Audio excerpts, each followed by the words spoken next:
Cette semaine, nous allons parler de la vente aux enchères, la semaine dernière, des vins de la cave de l'Élysée.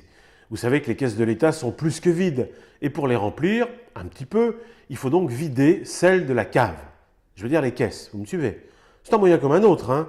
On avait pensé vendre la Tour Eiffel ou le porte-avions Charles de Gaulle, mais c'est beaucoup plus compliqué. Et puis, les cours de la ferraille, ça fluctue tout le temps, alors que le vin reste une valeur sûre, surtout pour les Chinois, qui se sont encore précipités.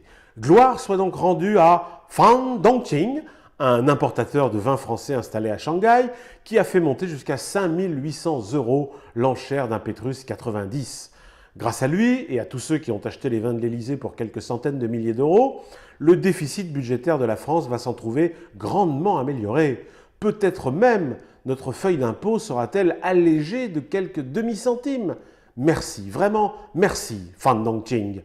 Ça prouve en tout cas que l'idée de mettre tous ces vins aux enchères pour faire un peu de place dans la cave élyséenne était une bonne idée qui a séduit les acheteurs du monde entier. On a vu partir des bouteilles souvent 3 ou 4 fois plus chères que leur estimation de départ. C'est le cas pour un Angelus 61, estimé à 220 € et parti à 1100. Les experts expliquent cela par la provenance de ces bouteilles, autrement dit les caves de l'Élysée.